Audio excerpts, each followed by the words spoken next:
Career विदास्ता channel में आपका स्वागत करता हूं। मैं आशुतोष श्रीवास्तव आपके समक्ष एक नया वीडियो लेकर उपस्थित हुआ दोस्तों, जो कि यूपी स्पेशल से संबंधित है। दोस्तों यूपी स्पेशल में हम लोग देखेंगे करंट, जो यूपी का करंट हुआ है दोस्तों, पिछले 6 से 8 महीने का करंट अफेयर, उसके बारे में हम लोग चर्चा करेंगे। दोस्तों ये घटनासार मैगजीन का है और एक ऑथेंटिक सोर्स है दोस्तों, और पीसीएस और आर जैसी परीक्षाओं के लिए रामबाण सीरीज़ है। ठीक है दोस्तों, घटनासार की जो करंट की सीरीज़ चल रही है, ये पीसीएस और आरओ के लिए दोस्तों रामबाण सीरीज़ है। जो भी लोग 12 जून का पीसीएस का टारगेट कर रहे हैं एग्जाम, 67वां बीपीएससी टारगेट कर रहे हैं दोस्तों, और आरओ मेंस टारगेट कर रहे हैं, उनके लिए दोस्तों ये रामबाण सीरीज़ है। आप लोग इसको जरूर फॉलो कीजिए। एक अन्य महत्वपूर्ण चीज़ दोस्तों, जो लोग पीसीएस और आरओ परीक्षा के लिए पीवाईक्यू प्रीवियस ईयर क्वेश्चन करना चाहते हैं, घटनासार का पीवाईक्यू चैनल पर चलाया जा रहा है। और दोस्तों 2021 से लेकर 2017 तक के क्वेश्चन पेपर ऑलरेडी डिस्कस कर दिए गए हैं। लिंक मैं डिस्क्रिप्शन बॉक्स में दे दे रहा हूं, आप लोग उसको देख सकते हैं जो छात्र नए हैं।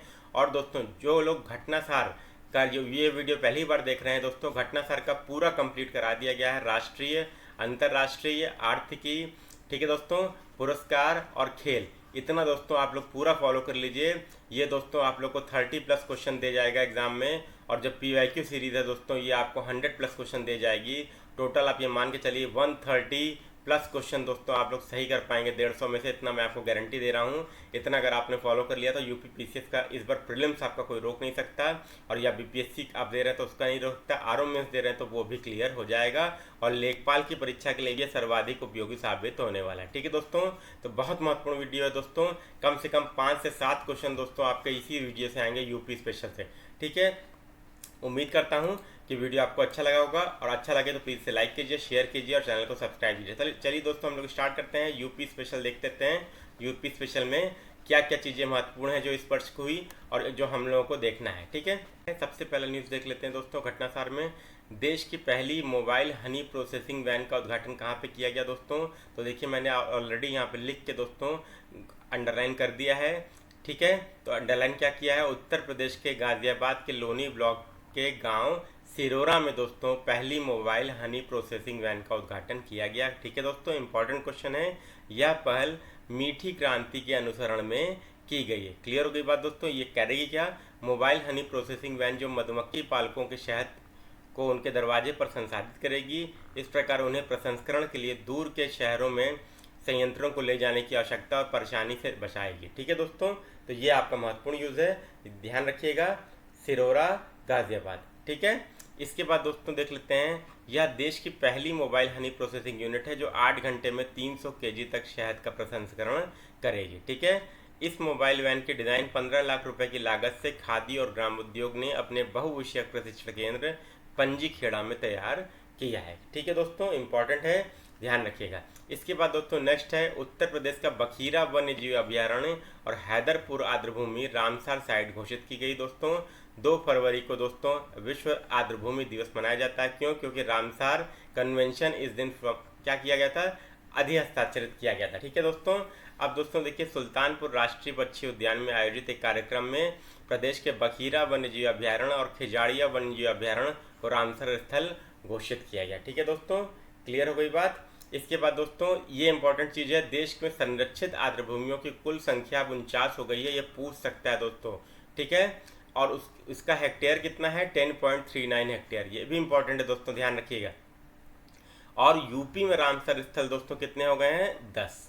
ठीक है दोस्तों, तो यूपी में पूछ सकता है और देश में भी पूछ सकता है 49, ये दोनों रट लीजिए दोस्तों। ठीक है, देखिए मैंने यहाँ लिखा भी है, देश में 49 और यूपी में 10। ठीक है, आपके लिए पहले ही मैंने काम कर दिया है। इसके बाद दोस्तों उत्तर प्रदेश के संत कबीर नगर जनपद में स्थित बखीरा वन्यजीव अभ्यारण्य बड़ी संख्या में मध्य एशियाई पक्षियों की प्रजातियों के लिए सर्दियों में सुरक्षित और अनुकूल स्थान प्रदान करता है। 1980 में स्थापित किया गया था। ये 49वां रामसर स्थल है। ठीक है दोस्तों, इसके अलावा दोस्तों इससे पहले हैदरपुर आर्द्रभूमि को भी रामसर साइट घोषित किया गया था, यह 47वां था।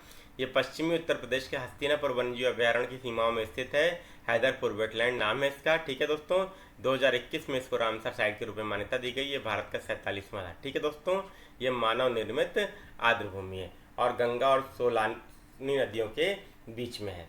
क्लियर हो गई बात दोस्तों। अब देखिए, रामसर सूची का मुख्य उद्देश्य ऐसी आर्द्रभूमि का अस्तित्व बनाए रखना है जो वैश्विक जैव विविधता के संरक्षण के लिए महत्वपूर्ण है। ठीक है दोस्तों, अब ये देखिए रामसर कन्वेंशन के बारे में बताया। रामसर कन्वेंशन एक अंतर सरकारी पर्यावरण संधि है जिसका 1971 में हस्ताक्षर किए गए थे और 1975 में लागू हुई थी।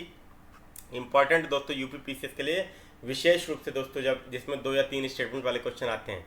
बखीरा उत्तर प्रदेश और खिजाड़िया गुजरात अभ्यारण्यों के रामसर स्थल में शामिल होने से देश में आर्द्रभूमियों की कुल संख्या बनकर 49 हो गई। ठीक है दोस्तों, अब कितने हो गए टोटल? 49। इंपॉर्टेंट है दोस्तों, ध्यान रखिएगा। रामसर स्थलों की संख्या दक्षिण एशिया के देशों में सबसे अधिक हो गई है भारत में। ठीक है, ये भी इंपॉर्टेंट है। ठीक है, उत्तर प्रदेश में मार्च 22 तक रामसर स्थलों की संख्या अब 10 हो गई है। कौन कौन से हैं ये भी इंपॉर्टेंट है दोस्तों, देख लेते हैं। ऊपरी गंगा नदी ब्रजघाट से नरौरा, नवाबगंज पक्षी अभ्यारण्य, उन्नाव, लोकेशन जरूर ध्यान रखिएगा, सांडी पक्षी अभ्यारण्य, हरदोई, समसपुर, रायबरेली, समन, मैनपुरी, पार्वती अरंगा, गोंडा, सरसई नावर झील, इटावा, सूर सरोवर झील या कीथम झील आगरा, हैदरपुर वेटलैंड हस्तिनापुर के बॉर्डर में, मेरठ मुजफ्फरनगर, बखीरा वन्यजीव अभ्यारण्य, संत कबीर नगर। ठीक है, ये बहुत ही इंपॉर्टेंट है। देखिए क्लियर हो गई बात। तो भारत की आर्द्र भूमि, ठीक है, पर अहमदाबाद के स्पेस एप्लीकेशन सेंटर द्वारा तैयार किया गया राष्ट्रीय आर्द्र भूमि दशकीय परिवर्तन एटलस भी जारी किया गया। ठीक है दोस्तों, जब इसे घोषित किया गया तो राष्ट्रीय आर्द्र भूमि दशकीय परिवर्तन एटलस भी जारी किया गया, जो पिछले 1 दशक में आर्द्र भूमि में हुए परिवर्तन पर प्रकाश डालता है। ये इंपॉर्टेंट है दोस्तों। ये कहाँ तैयार हुआ है? अहमदाबाद में स्पेस एप्लीकेशन सेंटर में। इंपॉर्टेंट है दोस्तों। उत्तर प्रदेश के 7 नए इंटरनेट एक्सचेंज नोड्स का शुभारंभ हुआ है दोस्तों। ठीक है दोस्तों, तो आगरा से उत्तर प्रदेश के कई शहरों में 7 नए इंटरनेट एक्सचेंज नोड्स का शुभारंभ किया गया। अब कौन कौन से हैं दोस्तों नए इंटरनेट एक्सचेंज जोन? ध्यान रखिएगा, इसमें आगरा है, लखनऊ है, ठीक है, मेरठ है, कानपुर, प्रयागराज, वाराणसी, गोरखपुर। ठीक है दोस्तों, तो टोटल 7 हो गए। एक पहले से था गौतम बुद्ध नगर में सबसे पहला, ये भी आपके लिए इंपॉर्टेंट है दोस्तों। ठीक है, तो टोटल एक्सचेंज कितने हो गए? 7 + 1 8। इंपॉर्टेंट है दोस्तों, ध्यान रखिएगा। ठीक है, इसके बाद दोस्तों आ जाते हैं नेक्स्ट न्यूज़ पे। ब्रह्मोस मिसाइल के विनिर्माण केंद्र का लखनऊ में शिलान्यास। यहाँ पे अब दोस्तों लखनऊ में भारत और रूस के द्वारा संयुक्त रूप से विकसित ब्रह्मोस सुपरसोनिक क्रूज मिसाइल बनेगी। ठीक है, इसका उत्पादन लखनऊ में किया जाएगा। ठीक है, इसका उद्घाटन किया गया, शिलान्यास किया गया।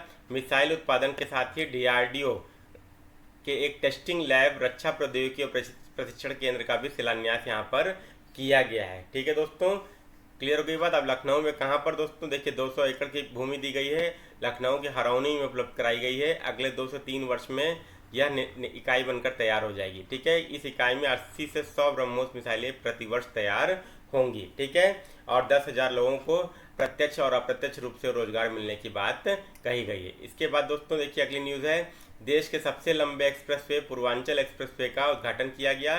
ठीक है दोस्तों, तो दोस्तों देखिए पूर्वांचल एक्सप्रेसवे सबसे लंबा अभी तक का है, लेकिन ये ज़्यादा दिन नहीं रहेगा। ठीक है, 341 किलोमीटर लंबा है, पहले ये इंपॉर्टेंट ध्यान रखिए। और दूसरों कब उद्घाटन किया गया इसका? 16 नवंबर 2021 को सुल्तानपुर में। ठीक है, इसके बाद दोस्तों 22,400 करोड़ की लागत से बना है। और कहाँ से पास हो रहा है ये भी बहुत ज़्यादा इंपॉर्टेंट है दोस्तों। बाराबंकी, अमेठी, अयोध्या, सुल्तानपुर, अम्बेडकर नगर, आजमगढ़, मऊ, लखनऊ और गाजीपुर। ठीक है दोस्तों, ये आप ध्यान रखिएगा। 1 2 3 4 5 6 7 8 9 डिस्ट्रिक्ट से टोटल पास कर रहा है। ठीक है दोस्तों, क्लियर हो गई बात। 3 2 5 2 7 1 8 1 9। ठीक है, ध्यान रखिएगा, बहुत महत्वपूर्ण क्वेश्चन है। इसके बाद दोस्तों पूर्वांचल एक्सप्रेसवे देश का एक ऐसा तीसरा एक्सप्रेसवे है जिस पर लैंडिंग और टेक ऑफ भारतीय वायुसेना के विमानों ने किया है। ये बहुत ही ज़्यादा इंपॉर्टेंट है दोस्तों। ठीक है, दिल्ली मुंबई एक्सप्रेसवे के पूरा होने के बाद देश का सबसे लंबा एक्सप्रेसवे होने का रिकॉर्ड पूर्वांचल एक्सप्रेस से नहीं रहेगा। ठीक है, 1350 किलोमीटर लंबा है दिल्ली मुंबई एक्सप्रेसवे, 2023 में पूरा होगा। ठीक है, इसके अलावा मेरठ प्रयागराज के बीच 594 किलोमीटर लंबा गंगा एक्सप्रेसवे भी 2024 तक पूरा हो जाएगा। ठीक है, क्लियर हो गई बात, ध्यान रखिएगा। इंपॉर्टेंट क्वेश्चन है, झांसी रेलवे स्टेशन का नाम अब वीरांगना लक्ष्मीबाई रेलवे स्टेशन हो गया। ये इंपॉर्टेंट है दोस्तों। ठीक है, ये ध्यान रखिएगा। इसके बाद दोस्तों दांदूपुर रेलवे स्टेशन का नाम माँ बाराही देवी धाम रखा जाएगा। ठीक है, उत्तर प्रदेश के लखनऊ वाराणसी रेलखंड पर स्थित दादूपुर रेलवे स्टेशन का नाम माँ बाराही देवी धाम रखा गया है। ठीक है, इस नए नामकरण की घोषणा मुख्यमंत्री योगी आदित्यनाथ ने की है। ठीक है, इसके बाद दोस्तों आ जाते हैं उत्तर प्रदेश के रटौल आम को जीआई टैग दिया गया। रटौल आम आपका बागपत की पैदाइश है। ठीक है दोस्तों, बागपत जिले में उत्पादित किए जाने वाले प्रसिद्ध रटौल आम को भौगोलिक संकेत रजिस्ट्री चेन्नई द्वारा भौगोलिक संकेतक दिया गया। रटौल गांव के नाम पर किया गया इसका नामकरण जहां इसकी उत्पत्ति हुई थी। बहुत ज़्यादा इंपॉर्टेंट है दोस्तों, ध्यान रखिएगा, बाकी आप लोग पढ़ लीजिएगा। अब आ जाते हैं उत्तर प्रदेश तथ्यसार पर। मोदी जी ने मेरठ के किस कस्बे में मेजर ध्यानचंद यूनिवर्सिटी की आधारशिला रखी? सरधना कस्बे में दोस्तों, इंपॉर्टेंट, ध्यान रखिएगा। इसके बाद दोस्तों, जल शक्ति मंत्रालय द्वारा किस दिशा में उल्लेखनीय प्रयास के लिए उत्तर प्रदेश को शीर्ष स्थान दिया गया जल संरक्षण में? मोस्ट इंपॉर्टेंट है। उत्तर प्रदेश के मुख्यमंत्री आदित्यनाथ जी ने आजमगढ़ विश्वविद्यालय का नाम क्या रखने की घोषणा की? महाराजा सुहेलदेव विश्वविद्यालय। Most important. इसके बाद दोस्तों, किस आयोग ने उत्तर प्रदेश के एक गांव में देश की पहली mobile honey processing van launch की? तो खादी और ग्रामोद्योग आयोग ने। ठीक है दोस्तों, मोस्ट इंपॉर्टेंट। उत्तर प्रदेश सरकार ने किस देश की सीमा पर स्थित 4 गाँवों को राजस्व गाँव के रूप में घोषित किया? नेपाल। ठीक है दोस्तों, उम्मीद करता हूँ वीडियो आपको पसंद आ रहा होगा। आ रहा हो तो लाइक कीजिए, प्लीज़ शेयर कीजिए और चैनल को सब्सक्राइब कीजिए। मोदी जी ने उत्तर प्रदेश में 6 लेन के 341 किलोमीटर लंबे भारत के किस एक्सप्रेसवे का उद्घाटन किया? पूर्वांचल एक्सप्रेसवे सुल्तानपुर। ठीक है दोस्तों, 12 से 21 नवंबर के बीच उत्तर प्रदेश में कहाँ पर हुनर हाट का 32वां संस्करण आयोजित किया गया? लखनऊ में। Most important. ठीक है दोस्तों, केंद्रीय गृह मंत्री द्वारा उत्तर प्रदेश के किस शहर में 108 करोड़ रुपए की लागत से राज्य विश्वविद्यालय का शिलान्यास किया गया? आजमगढ़ में। ठीक है दोस्तों, वाणिज्य और उद्योग मंत्रालय भारत सरकार द्वारा जारी लीड्स लॉजिस्टिक प्रदर्शन सूचकांक में उत्तर प्रदेश को कौन सा रैंक दिया गया?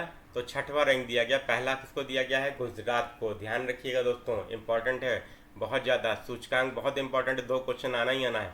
उत्तर प्रदेश सरकार ने किस बॉलीवुड अभिनेत्री का एक जिला एक उत्पाद योजना का ब्रांड एम्बेसडर नियुक्त किया है? कंगना रनौत को। ठीक है दोस्तों, इसके बाद दोस्तों, किसे इलाहाबाद उच्च न्यायालय का मुख्य न्यायाधीश नियुक्त किया गया? न्यायमूर्ति राजेश बिंदल।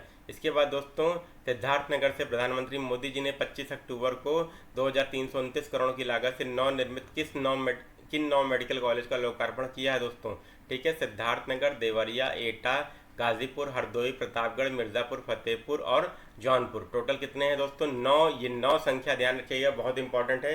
या पूछ सकता है निम्नलिखित में से कौन नहीं है उसमें से, तो 9 के नाम भी आपको याद रखने हैं। केंद्रीय मत्स्य पालन, पशुपालन और डेयरी मंत्री पुरुषोत्तम रूपाला ने उत्तर प्रदेश के किस स्थान से नंदी पशुपालन कार्यक्रम का शुभारंभ किया?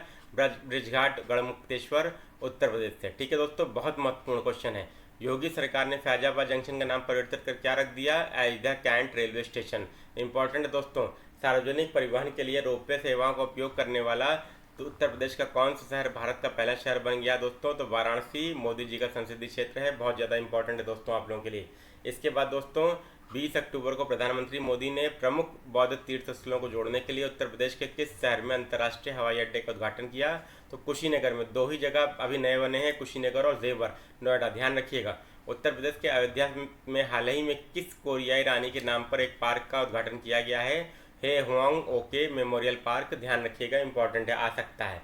केंद्र सरकार ने देश में प्रस्तावित 4 मेडिकल डिवाइस पार्क में एक डिवाइस पार्क उत्तर प्रदेश में कहां पर स्थापित करने की घोषणा की? गौतम बुद्ध नगर, नोएडा में। ठीक है दोस्तों, मोस्ट इंपॉर्टेंट क्वेश्चन है, ध्यान रखिएगा। इसके बाद दोस्तों, ब्रिटिश कंपनी हाउस फ्रेश द्वारा जारी रिपोर्ट के अनुसार उत्तर प्रदेश के किस शहर को 2020 में दुनिया के 50 सर्वाधिक प्रदूषित शहरों की सूची में दूसरे स्थान पर रखा गया? गाजियाबाद। इसके बाद दोस्तों, संस्कृति मंत्रालय भारत सरकार ने हाल ही में उत्तर प्रदेश के किस शहर में भारतीय विरासत संस्थान स्थापित करने का निर्णय लिया है? नोएडा में। मोस्ट इंपॉर्टेंट भारतीय संस्कृति संस्थान, ध्यान रखिएगा, इंडियन इंस्टीट्यूट ऑफ हेरिटेज। इसके बाद दोस्तों, उत्तर प्रदेश सरकार ने अलीगढ़ का नाम परिवर्तित कर क्या रखने की घोषणा की है? हरिगढ़। ठीक है, उत्तर प्रदेश सरकार ने हाल ही में किस शहर में मेजर ध्यानचंद स्पोर्ट यूनिवर्सिटी बनाने की घोषणा की है? मेरठ में। इसके बाद दोस्तों, सहारनपुर विश्वविद्यालय का नाम अब क्या होगा? माँ शाकुंभरी विश्वविद्यालय। नाम बहुत परिवर्तित हुए हैं, ध्यान रखिएगा कि एक नए आना ही आना है। इसके बाद दोस्तों, अपने दूसरे कार्यकाल के लिए योगी आदित्यनाथ ने 25 मार्च को लखनऊ के किस स्थान पर शपथ ग्रहण किया? कान्हा स्टेडियम, अंतर्राष्ट्रीय स्टेडियम है दोस्तों। उत्तर प्रदेश के विधानसभा चुनाव में कुल कितनी महिलाओं ने जीत दर्ज की? 18 महिलाएं हैं, आ सकता है दोस्तों। नीति आयोग द्वारा नवंबर में जारी बहुआयामी निर्धारणा सूचकांक में उत्तर प्रदेश को कौन सी रैंक दी गई दोस्तों? तो तीसरी। 37.79% जनता निर्धन है उत्तर प्रदेश की। मोस्ट इंपॉर्टेंट है दोस्तों, मोस्ट इंपॉर्टेंट। हाल ही में उत्तर प्रदेश में कुल कितने नए इंटरनेट एक्सचेंज नोट्स का शुभारंभ हुआ? 7। अब टोटल कितने हो गए हैं? 8। ठीक है दोस्तों, तो ये रहा आपका वीडियो यूपी स्पेशल का। वीडियो अच्छा लगा तो प्लीज़ से लाइक कीजिए, शेयर कीजिए, चैनल को सब्सक्राइब कीजिए। और दोस्तों, यूपी पीसीएस के लिए दोस्तों पीवाईक्यू प्रीवियस ईयर क्वेश्चन का डिस्कशन, घटना चक्र का जरूर आप लोग फॉलो कीजिए। लिंक मैं डिस्क्रिप्शन बॉक्स में प्लेलिस्ट का दे रहा हूँ। 2021 से 2012 तक के पूरे पेपर आपको उसमें मिल जाएंगे। घटना सर की सीरीज़ फॉलो कीजिए जो कराई जा रही है, ठीक है। ये आपकी सीरीज़ कंप्लीट होती है करंट की। अब दोस्तों मार्च तक का करंट आपका कंप्लीट हो गया। अब दोस्तों पीसीएस से पहले जो आय दृष्टि आती है या घटना चक्र आएगी उसको हम लोग कंप्लीट करेंगे, ठीक है। इतना अगर आप कर लेंगे तो दोस्तों पीसीएस में 120 प्लस से 130 प्लस क्वेश्चन आपको सही करने से कोई रोक नहीं सकता, और पीसीएस आपका निकलना ही निकलना है, चाहे 67वां बीपीसी हो, चाहे यूपी पीसीएस हो, चाहे आरओ और लेखपाल हो, ठीक है। इसको जरूर फॉलो कीजिए, चैनल को लाइक कीजिए, शेयर कीजिए, सब्सक्राइब कीजिए। Thank you very much, best of